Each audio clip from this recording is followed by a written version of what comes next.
दीक्षा astro Kapoor YouTube channel में आपका स्वागत है। इस वीडियो के पहले मैंने न्यूमरोलॉजी, जिसको हम अंक ज्योतिष कहते हैं, एक नंबर की क्वालिटीज़, पर्सनैलिटीज़, उनके लव रिलेशन, हेल्थ, ये साल कैसा जाएगा उसके बारे में मैंने भविष्यवाणी की थी। तो आज मैं नंबर 2 यानी कि जो कि चंद्रमा को रिप्रेजेंट करता है, तो उसके बारे में आपको बताने जा रहा हूँ कि 2021 में जिनका मूलांक 2 आता है उनको क्या मिलने जा रहा है और क्या प्राप्ति होगी इस साल के दौरान। तो दोस्तों, जो भी 2, 11, 1+1=2 या फिर 20, 2+0=2, और या फिर जो लोग 29, तो अगर हम इसको सम करते हैं तो 2+9=11 एंड 1+1=2। तो दोस्तों, जो भी 2 नंबर को पैदा हुए हैं या 2 मूल्यांक जिनका बनता है, तो ये चंद्रमा को रिप्रेजेंट करते हैं। और चंद्रमा में के प्रभाव में पैदा हुए लोग बहुत ही कोमल, शीतल, चंचल स्वभाव के होते हैं। ये रोमांटिक बहुत ज़्यादा होते हैं और इनका जो नेचर होता है वो आर्टिस्टिक नेचर होता है इनका। और इनके दिमाग में हमेशा कोई ना कोई प्लानिंग चलती रहती है। बहुत कल्पनाशील होते हैं, कल्पनाएं बहुत करते हैं, लेकिन ये मूडी भी होते हैं, बहुत ज़्यादा जल्दी नाराज हो जाते हैं, जैसे एक बच्चे की तरह। तो दोस्तों, जिस तरह चंद्रमा घटता बढ़ता रहता है, उसी तरह इनकी नेचर में या इनके व्यवहार में वो चेंजेस होते रहते हैं। लेकिन ये हमेशा प्यार के भूखे होते हैं, प्रेम के भूखे होते हैं, पॉपुलैरिटी के भूखे होते हैं। ये किसी भी हद तक किसी का साथ देने के लिए तैयार हो जाते हैं, लेकिन और किसी के साथ शत्रुता नहीं रखते। ये सबको अपना समझकर उनका सपोर्ट करते हैं। ये इंट्यूटिव बहुत हो जाते हैं। इनको ये पता चल जाता है कि सामने वाले के दिमाग में क्या चल रहा है और क्या होने वाला है। और जो चीज़ इनको सपने में नज़र आ जाती है, वो देखेंगे कुछ दिनों के बाद वो सच हो जाती है।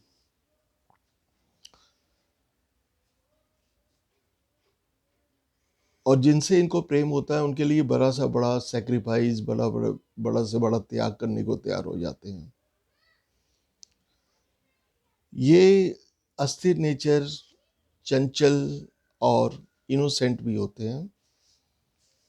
और मेंटली कार्यों में इनको ज़्यादा सफलता मिलती है, क्योंकि चंद्रमा है।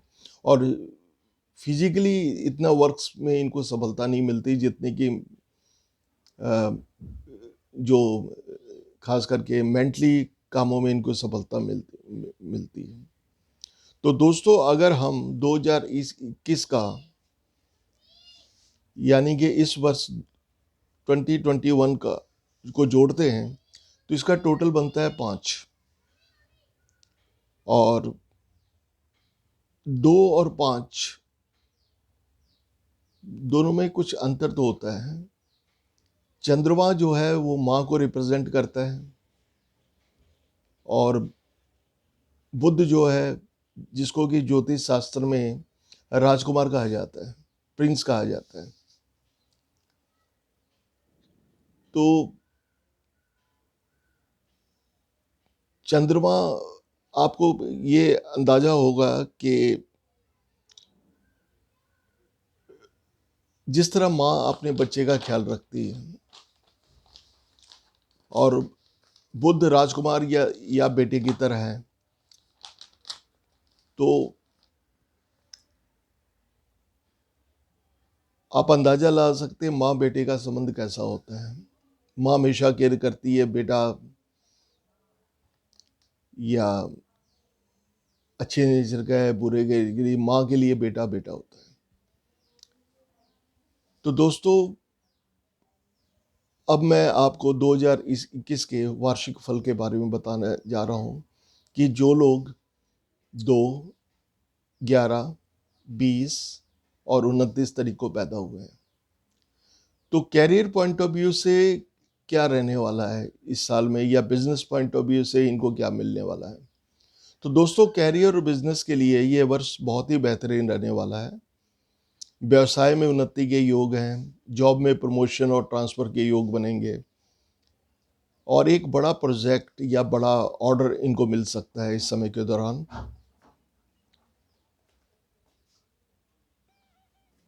ओवर थिंकिंग से बचें और प्रैक्टिकल बनें, यानी कि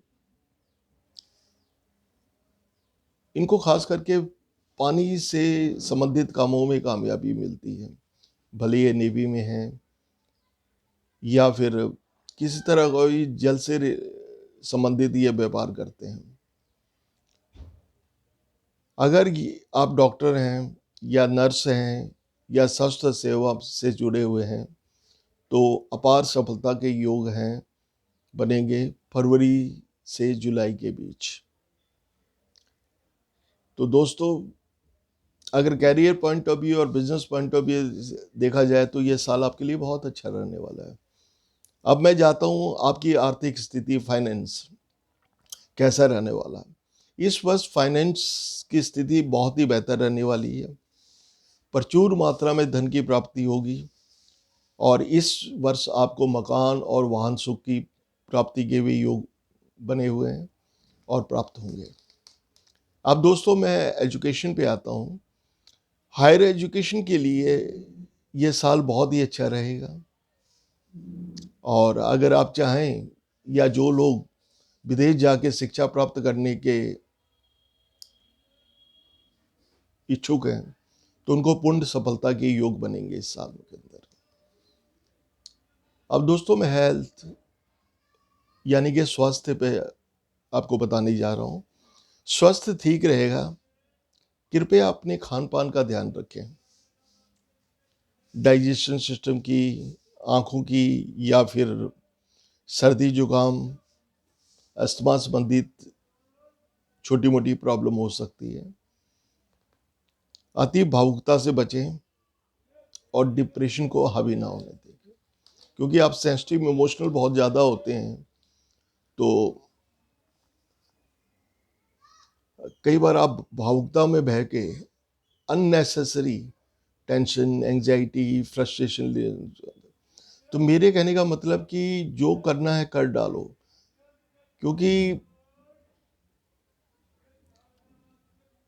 पहली बात है कि हम वक्त का इंतज़ार करते हैं, वक्त हमारा इंतज़ार नहीं करता। कोई भी अपॉर्चुनिटी आती है तो एक कागज़ लीजिए, कागज़ पे प्लानिंग लिखिए, आप करना क्या चाहते हैं।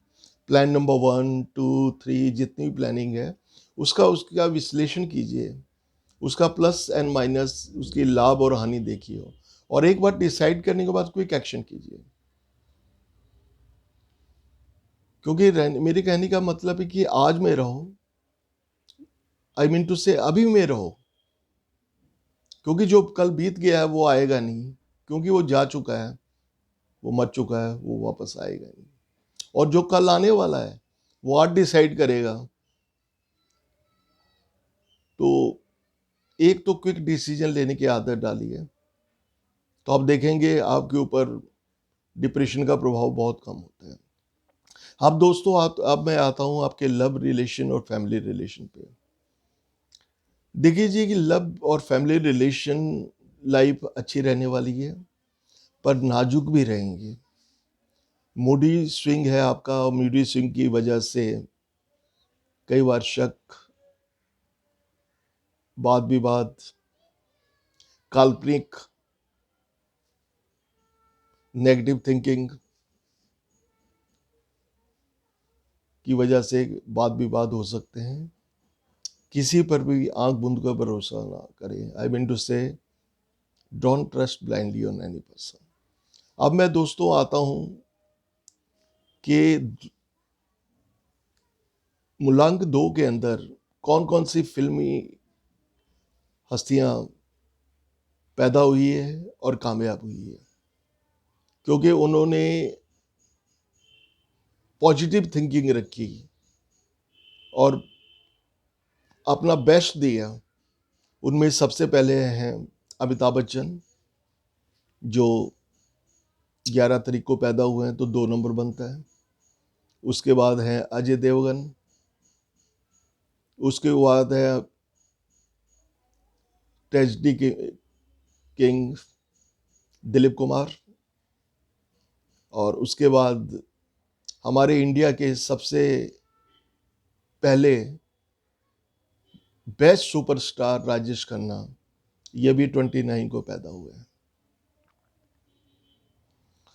तो दोस्तों, इन्होंने अपनी कमजोरी को अपनी शक्ति बनाकर और कला के द्वारा लोगों को प्रभावित किया और इतिहास में अमर हो गए, या इन सदियों तक लोग इनको याद करते रहेंगे। और अभी अमिताभ बच्चन, अजय देवगन अभी भी पूरी तरह अपने कार्यों में एक्टिव हैं और सफलता की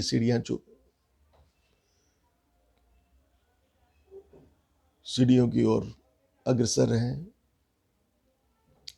अब दोस्तों, एक नई पद्धति के बारे में आपसे बात करने जा रहा हूं कि अगर आपकी डेट ऑफ बर्थ 3/5/1991 है तो टोटल अगर मिलाते हैं तो आपका भाग्यांक बन जाता है। तो इस तरह से नई पद्धति के अनुसार आप अपने 1995 को ड्रॉप कर दें। आप लिखें आपकी डेट ऑफ बर्थ, आपकी जन्म की तारीख, महीना और साल, जो साल की जगह आप 2021 लिखें। जब आप टोटल सम करते हैं या टोटल कैलकुलेट करते हैं तो आपका भाग्यांक 1, 4, 5, 6, 7 या फिर 9 आ जाए तो ये वर्ष आपके लिए बहुत ही बेहतरीन रहने वाला है। लव, मैरिज, दोस्ती, बिजनेस, पार्टनरशिप के लिए ये बहुत ही ज़्यादा शुभ नंबर रहेंगे आपके लिए। और दोस्तों, अगर आपका नंबर 2 आता है तो अगर बनेगी तो बहुत बनेगी, दुश्मनी होगी तो बहुत ज़्यादा दुश्मनी होगी। तो हम कह सकते हैं कि ये एक सम नंबर रहेगा। और ख़ास करके अगर नंबर 8 आता है तो ये आपको जॉब में, बिजनेस में, हेल्थ में कुछ ना कुछ प्रॉब्लम दे सकते हैं। तो दोस्तों, अब मैं आपको बताने जा रहा हूं कि इस साल आपने क्या करना और क्या नहीं करना। पहली बात है, अपने आत्मविश्वास को जगाएं, अपने आप को पहचानें। नंबर 2 पे, ज़्यादा भावुक ना बने, नहीं तो डिप्रेशन के शिकार हो सकते हैं। असफलताओं को आपकी सफलता की कुंजी, आपका सोपान, आपकी सीढ़ी बनाइए और अपने ऑरा को बैलेंस और क्लीन करें और सभी चीज़ों का दान करें। और चंद्रमा का संबंध भगवान शिव के साथ है, तो इस समय के दौरान हमें भगवान शिव की आराधना करनी चाहिए। ओम नमः शिवाय का 108 बार एक माला करनी चाहिए और शिव जी का रुद्राभिषेक भी आप कर सकते हैं। तो दोस्तों, 2021 या 2021 आपके लिए बहुत ही बेहतरीन रहने वाला है। तो मैं भगवान से ये प्रार्थना करूंगा कि ये साल आपको, आपके लिए सुख, समृद्धि, कामयाबी, खुशहाली लेकर आए। तो दोस्तों, अगर आपको मेरा वीडियो पसंद आया है तो प्लीज़ इसको सब्सक्राइब कर लीजिए, लाइक कर दीजिए, शेयर कर दीजिए और हो सके तो कमेंट भी कर दीजिए। और साथ में एक बेल होती है, अगर बेल को दबा देंगे तो मेरे जितने भी आने वाले वीडियोज़ हैं आपके पास आते रहेंगे। तो दोस्तों, मैं ऑनलाइन और पर्सनली कंसल्टेशन भी प्रोवाइड करता हूँ। और अगर आप मुझसे कांटेक्ट करना चाहते हैं तो आप यूट्यूब के डिस्क्रिप्शन बॉक्स में जाएंगे तो वहाँ मेरा व्हाट्सअप नंबर, मेरी ईमेल, मेरी वेबसाइट, मेरा इंस्टाग्राम, और मैं गूगल ऑन माय बिजनेस पे प्रोफेसर कपूर एस्ट्रोलॉजर के नाम पे हूँ। तो दोस्तों, किसी भी समस्या के समाधान हेतु तो आप मुझसे संपर्क कर सकते हैं, क्योंकि जीवन में कई तरह की समस्याएं होती हैं। कई बार हेल्थ से रिलेटेड होती है, कई बार प्रेम संबंधों से रिलेटेड होती है, कई बार मैरिज लाइफ से रिलेटेड होती है, कई बार प्रॉपर्टी, वाहन सुख या माता की हेल्थ की प्रॉब्लम होती है, कई बार संतान की तरफ से होती है, कई बार एजुकेशन में बाधा होती है, कई बार भाग्य की तरफ से होती है, कई बार प्रोफेशन, कैरियर, बिजनेस में होती है, कई बार हम धन नहीं बचा पाते। तो किसी तरह की भी समस्या हो तो वैदिक एस्ट्रोलॉजी के द्वारा हम उसके एनालिसिस करके उसका एक एक प्रिसाइज और एक्यूरेट प्रेडिक्शन और एक्यूरेट सॉल्यूशन प्रोवाइड करता हूँ। दोस्तों, मुझे 30 साल हो गए इस प्रोफेशन में, और मेरी प्रेडिक्शन दुनिया की हर कंट्री में जाती है, क्योंकि हमारी जो इंडियन वैदिक एस्ट्रोलॉजी वो बहुत ही एक्यूरेट और प्रिसाइज है देन वेस्टर्न एस्ट्रोलॉजी। क्योंकि वेस्टर्न एस्ट्रोलॉजी जो है वो सन पे डिपेंड करती है, और सन एक महीने के अंदर लाखों लोग पैदा होते हैं, क्योंकि सूरज एक महीने बाद एक घर को चेंज करता है। जबकि हमारी इंडियन एस्ट्रोलॉजी में क्या है कि सूरज हमारी जो वैदिक एस्ट्रोलॉजी वो चंद्रमा पे डिपेंड करती है, और चंद्र हमेशा 2 दिन 6 घंटे बाद एक घर को या अपने राशि परिवर्तन करता है। और हमारा जो लग्न है 2 घंटे 15 मिनट बदल जाता है। तो आप इमेजिन कर सकते हैं कि 24 घंटों के अंदर 12 लगन हमारे चेंज होते हैं। तो आप देखिए कि कितना एक्यूरेट और कितना प्रिसाइज होगा हमारा। और दोस्तों, मैं सॉल्यूशन और स्टोन भी रिकमेंड करता हूँ। तो दोस्तों, अगले वीडियो में मैं नंबर 3 को लेके आ रहा हूँ। तो आज के लिए बस इतना ही। Thank you very much. नमस्ते।